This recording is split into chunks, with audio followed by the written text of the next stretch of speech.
Many of us dream of traveling the world, but what should you do when you finally made plans to travel to that country you've always dreamed of? You have the tickets, booked the hotel, found a few tours you'd like to take, and maybe even learned a bit of the language. It's a good start, but world traveler Andrew Solomon says that you should also think about engaging with the people once you've arrived. Knowledge is power. Learn as much about the place you're going as you possibly can. The second thing is figure out what it is that interests you. Maybe it's guitar music, or maybe it's football, or maybe it's whatever else it might be. But find out whether there's some of it there and see whether if you go to the place where whatever it is that interests you tends to happen, you can begin to talk to people. Maybe it's business and you can set up meetings with some business people, but try to make some contact with local people. And when you make contact with them, try to show them that you're really interested. Remember always, as a friend of mine says, that you have 2 ears and 1 mouth, and let them do as much of the talking as they're able to do in your first interactions. Solomon is a journalist and author of the book Far and Away, Reporting from the Brink of Change, 7 continents, 25 years. Be prepared to discover that this place you've always admired actually is kind of problematic in some ways, but equally be prepared to discover this place that you've thought of as being a black hole could turn out to be pretty fantastic. I went to Afghanistan and I thought it was a hardship posting. I loved Afghanistan. I went to Libya. I met a lot of Libyans I loved, but I hated Libya, at least Gaddafi's Libya. I found it unbelievably oppressive and a very, very unpleasant place to be.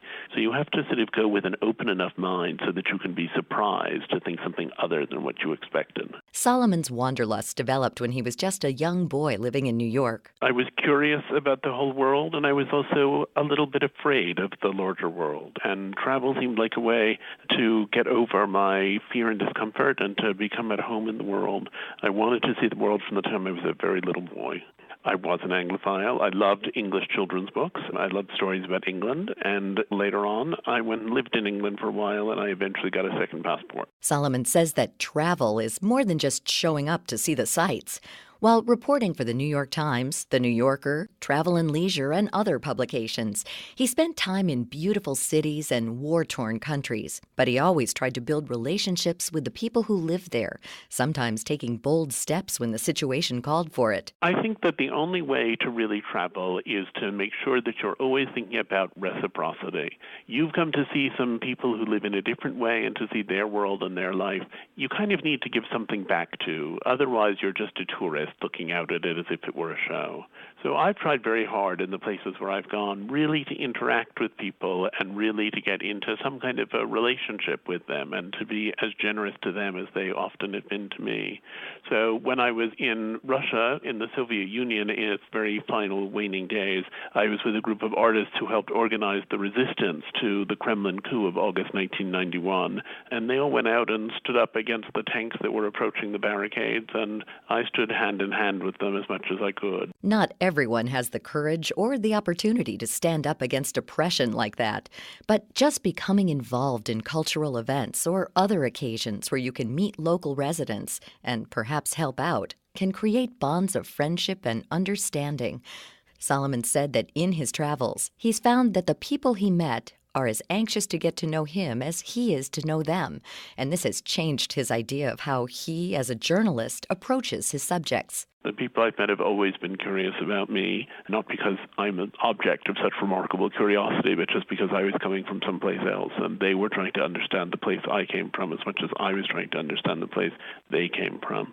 It's striking to me how much intimacy there is that comes out of sharing back and forth that there isn't if you're just a journalist asking questions. I mean, one of the sort of central rules of our profession is journalistic neutrality, and I never loved the idea, and over time I've completely given up on it. I feel like you're there, you're entering someone else's life, you're asking them to be vulnerable before you. You've got to be willing to be vulnerable back and to give them whatever counsel or advice or wisdom you have, not to sort of get down to paying people whom you interview, but helping them and dealing with them in a loving fashion, both because it's the right thing to do and because it's the only way you'll ever understand them. A story Solomon tells in his book underlines the importance of understanding people and their cultures. It was when he interviewed former Secretary of Defense Robert McNamara years after the Vietnam War ended. I met him late in his life, and and I asked him about a trip he had taken when he had gone to Vietnam, so 25 years after the war, and met with a lot of his Vietnamese counterparts. And I said, what was the conversation like? And as he recounted it, he said, I never understood why you did X.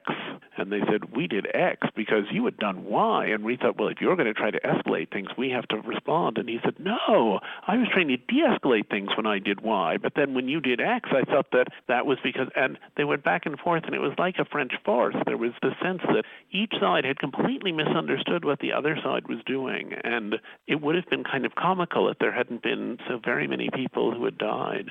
And McNamara said to me, we were talking in the language of war, which I wrongly thought was a universal language. It turns out that war is not a universal language, and it turns out that those misunderstandings can actually have really catastrophic effects. And I thought, okay, but before you got us into that war, or at least escalated our involvement in it, maybe you could have somehow spent enough time or had enough people who were of Vietnamese origin around you so that you could interpret what was going on. Talk about lost in translation. There, we've got 1 million lives lost in translation. People in the West assume that other countries, once they've been liberated, want freedom and democracy the way we have it here in the U.S. When traveling to countries in the Middle East and Asia, Solomon found that this wasn't always the case. In the first place, there's an assumption that if you just take away all of the things that are getting in the way, that everyone's natural default state is democracy. That isn't true. Democracy is something that has to be cultivated and tended. People's natural default state is chaos, and when we've knocked out governments in places like Iraq and Libya without having anything to put in afterwards, what's ensued is chaos. I also think people don't recognize that the habits of freedom take a while to learn. Toni Morrison once said you have to learn to be free after you've been granted your freedom. And I saw that over and over again as I went from place to place. He saw it firsthand when he took a trip to Afghanistan after the fall of the Taliban in 2002. And sitting with a group of 3 women who had shown up for our conversation wearing burqas. They took them off when we were inside. And I said, okay, the Taliban has fallen. Why are you still wearing those?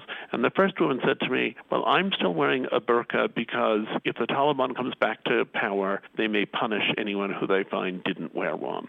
And the second one said, I'm afraid of being raped, and if I get raped because I'm not wearing a burqa, everyone will tell me it was my own fault. The third one said, I always thought when the Taliban fell that I would burn this thing and I would never put it on again. But over time, you get used to being invisible. And after that, it's very stressful to contemplate being visible again. And I thought, very stressful to contemplate being visible. It's very stressful to contemplate being free if you've lived in a state of unfreedom. And there are people who are intimidated by it, and they need a lot of support and encouragement and help. Another thing that's wonderful about travel is that you can be whoever you want to be in a new locale. If nobody knows you, Solomon says it's a good time to take stock of yourself and see if there's anything you can improve. And I think especially for young people, that's an incredibly valuable experience because you suddenly discover what are the things I can't reinvent. Oh, those must be the things that are absolutely fundamental to me. What are the things that I can reinvent? And you think, oh, I didn't realize I could reinvent that. I didn't realize I could live differently. I didn't realize this is how I'd feel if I were starting from scratch.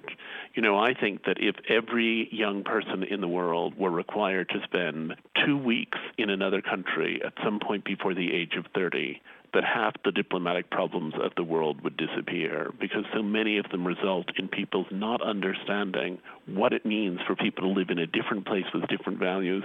And so much of it comes from people not understanding who they really are as individuals, who they are within the social context they live in, who they are as nationals of the country they come from. All that gets revealed to you when you leave familiarity behind. Solomon says that people in other countries will have heard all sorts of things about Americans from the media and elsewhere, and they can make generalizations from that as easily as Americans make generalizations about others.